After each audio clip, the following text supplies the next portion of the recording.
আজ বন্ধুদের সাথে বেশ জমিয়ে ফিস্টটা হলো। আমরা তো ভেবেছিলাম আর তো সেরকম কেউ এখানে আড্ডা মারে না, তাই হয়তো কে আসবে না আসবে, কিন্তু ও বাবা, এ তো দেখি প্রায় 55 থেকে 60 জন হয়ে গেছে। তাই বিকেল বেলাতেই আমরা সব রান্নার সরঞ্জাম এবং ক্যাটারিং এর যা যা মালপত্র লাগবে সব এনে রেডি করে দিয়েছিলাম। তা করতে করতে রাঁধুনিও চলে এসেছে আর তার সাথে সাথে মাংসও চলে এসেছে। অনেকদিন পর সব বন্ধুরা আবার একসাথে হলাম, বেশ দারুণ লাগছিল। ফিস্টের সময় এরা সবাই চলে এলো, আর এমনি সময় এরা সব কোথায় থাকে কে জানে। টুকটাক জল টল নিয়ে আসা, সালাডের জন্য শসা পেঁয়াজ কাটা, এসব কাজ আমরাই করে নিলাম। হঠাৎ ফিস্টের খুশির মাঝে আমরা আরো একটা দারুণ খবর পেয়ে গেলাম। আমাদের এই বন্ধু আজ বাবা হলো, ওর আজ ছেলে হয়েছে। তাই সবাই একটু মিষ্টি মুখ করে নিলাম আর কি। এরপর নাচ গান হই হুল্লোড়ের মাঝে বেশ দারুণ সময়টা কাটছিল।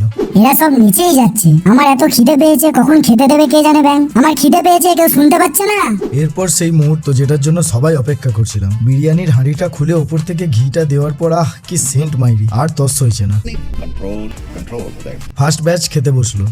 এবার একটু শান্তি হলো যেন। আরে পুরো স্যাটা ভাঙা বিরিয়ানি হয়েছে ভাই, পুরো স্যাটা ভাঙা। সবাইকে খাও, সবাইকে খাও। তারপর আমিও খেতে বসে পড়লাম, আর পারলাম না। সবার খাওয়া দাওয়া হয়ে যাওয়ার পর ক্যাটারিং এর সমস্ত মালপত্র ভালো করে ধুয়ে মেজে এবং জায়গাটাও ভালো করে ধুয়ে আমরা সবাই মিলে চলে গেলাম মালগুলো রাত্রিবেলাতেই পৌঁছে দেওয়ার জন্য। ক্যাটারিং এর সমস্ত মাল দিয়ে আমরা সবাই হইল্লোড় করতে করতে বাড়ি ফিরলাম। মাঝে মাঝে এরকম একটা করে ফিস্ট হলে মনটা মাইন্ডটা পুরো রিফ্রেশ হয়ে যায়। চলুন, ব্লগ ভালো লেগে থাকলে লাইক শেয়ার ফলো করে যাবেন। দেখা হচ্ছে পরের ব্লগে।